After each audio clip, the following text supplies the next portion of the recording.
What's up YouTube, Biz Matthew here. Welcome back to my channel. In today's video, I'm going to teach you all how to wholesale land. So on this channel, I usually talk about how to wholesale real estate, houses, and different things like that.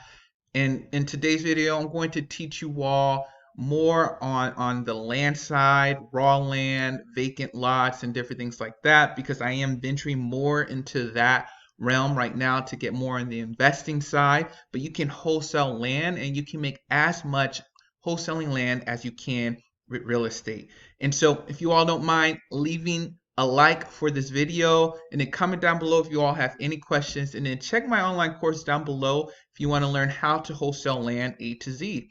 I teach you all how to wholesale real estate, but you can apply those same practices for land, and I teach you all that on the course. And of course, just use this video as a resource, save it, share it, and different things like that. If you need to come back and learn about wholesaling land. So let's get right into it.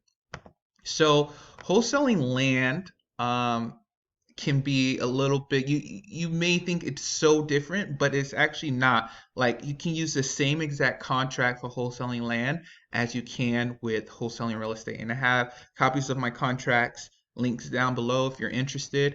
But I use the same exact real estate contract to wholesale land also. So the different ways I want to concentrate on is how to find land and what can you do with them and how do you wholesale them. So number one, let's talk about finding land, these vacant land properties. So the number one way, the first way I'm going to talk about is driving for dollars. You all, I teach that on my channel. If you all are interested in using the Deal Machine app where you can drive around looking for vacant lots, and then just clicking on it on the app and then contacting the owner directly on your app, you can do that. Check the link down below. But basically what you would do is just drive around like suburbs and different residential areas and find vacant lots. So lots that are right by houses or different things like that. Or even if you're driving by somewhere, sometimes you think a road ends, but it's actually land that someone owns. And so that's why, like, having a Deal Machine app, it kind of shows you the grid lines of different properties. So you can know if something's just like forest area and it's owned by the city or if it's owned by an individual. So driving for dollars is the first thing I want to quickly talk about. But most people are working from their laptop, working from or virtually doing this and different things like that. So I'm going to talk about how to find these leads, and you can use PropStream to find these leads like you do with houses. So on PropStream, I already pulled up a list, but let me just clear this out for you all so we can go through the whole process together. And so all I would do is put a city in, and PropStream has a quick list choice of vacant land, but when I click that, it's like 10,000 records. And the thing is, it's not only about residential. They're talking about commercial land, and they have like this general category that I don't know what they are. And they have like other like subdivisions and different things like that. And it's just not as concentrated and focused on what we're looking for. And so what I like to follow is follow this group of, I guess, criteria that you all can plug into PropStream also. So let's go back to our filters and let's exit out of that quick list choice and create our own list. So we have our city in, so we're going to go for 50% more equity. So let's go to that first. So I'm just going to go to valuation and equity, go over to 50. Boom. So right now we're still on houses, so there's still going to be a bunch of properties here, as you all can see. So next thing, let's go to property characteristics so we can pick land. So what I'll do here, go to property characteristics, then property types. Then I'm going to type in land right here, go down, and have this vacant land section. Different vacant lands. Let's say you're going for commercial properties. Let's say you know developers who are looking for commercial land. You all can do that too, or government land, or different things like that. So what I like to do, I like to click multifamily vacant land and then residential vacant land. And those are the only two I choose for land. And it drastically drops your list where it's heavily concentrated. And so I don't know a lot of wholesalers going after these lists, but it is loading. It's taking its time going through the different, I guess, land options in this area.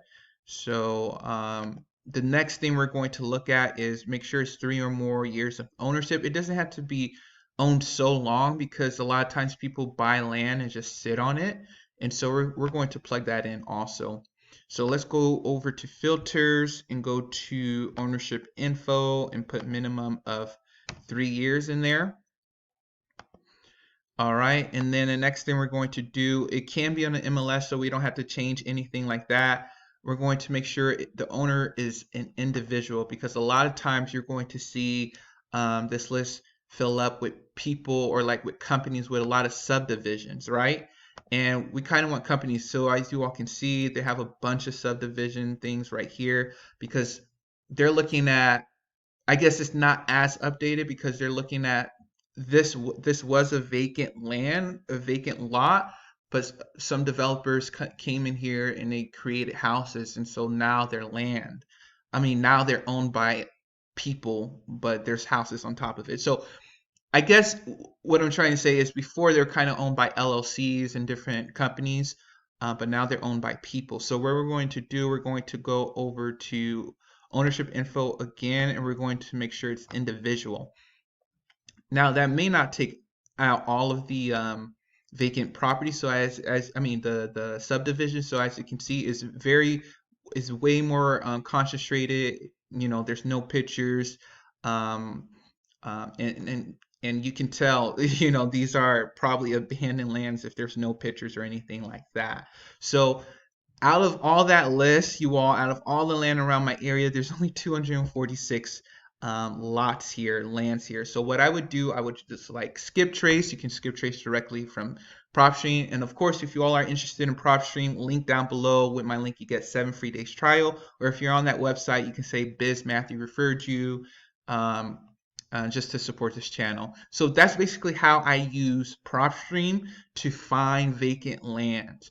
So another thing I want to talk about is, you know, going on websites like Zillow, Redfin, and Realtors, because the reason why you can still use these websites as opposed to if you're looking to wholesale, with these websites, a lot of times people post their land on Zillow themselves. So a lot of them are for sale by owner, and even if they're listed with the realtor, people who are selling land are way more open for negotiation and to bringing land down in price, you know. And so I'll just type in a city, put this area in, and then for sale, it already has the criteria, so I just put for sale, and then right here, home type, I just put lots and land. It's not pulling up a lot, honestly. There's only 16 agent listings and then 29 other listings. Sometimes you may find things, other times you won't. So these are good for developers, but there's individual lots like something like this. This may be a little bit pricey. That's why it hasn't sold yet.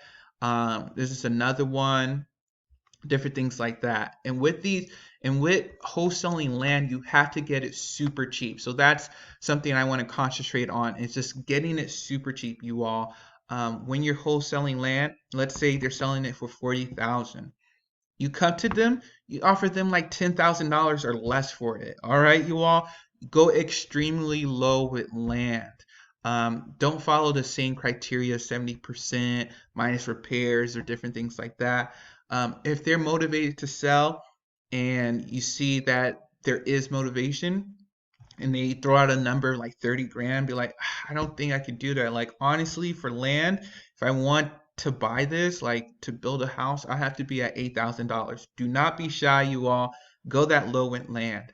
And then another thing I want to talk about are different investments that you can do, because with land, you can find some areas, some vacant lots in between houses that, you know, people are selling for like $5,000, and you can offer them like a grand or two, and they can accept it. And yes, you can wholesale that and make a couple grand, but since it's so a low amount of money, another thing that you can do is actually invest it yourself.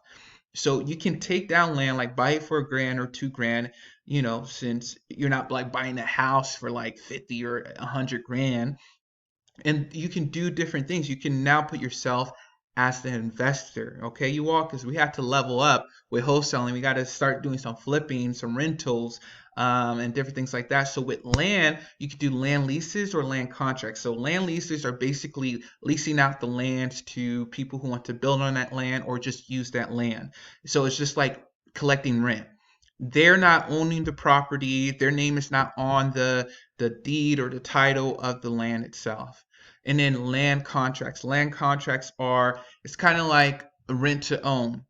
So basically, they'll use your land until they own it. That's something that you can do. Like they'll pay you every single month. So let's say you get a house, a lot of land for $1,000, and this happens all the time.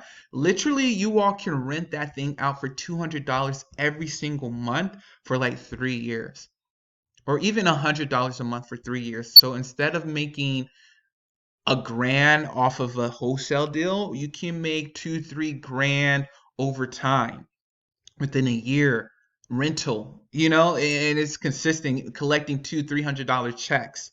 So that's something that you can do if you want to take down land yourself. So I hope you all really enjoyed this. The main thing is when you guys are negotiating and wholesaling land, everything is the same. You can use the same contracts.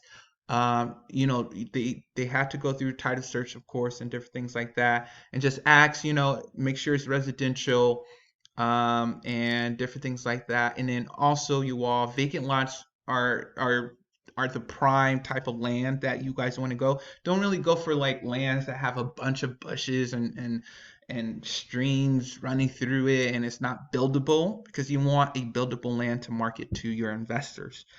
And then you all look to invest, look to, if there's a creative way that you can take down the land, the lot yourself, and do something with it so you can put yourself as the investors. All right, you all. Hope you all enjoyed this video. Be sure to subscribe, comment down below, and then I'll talk to you all later.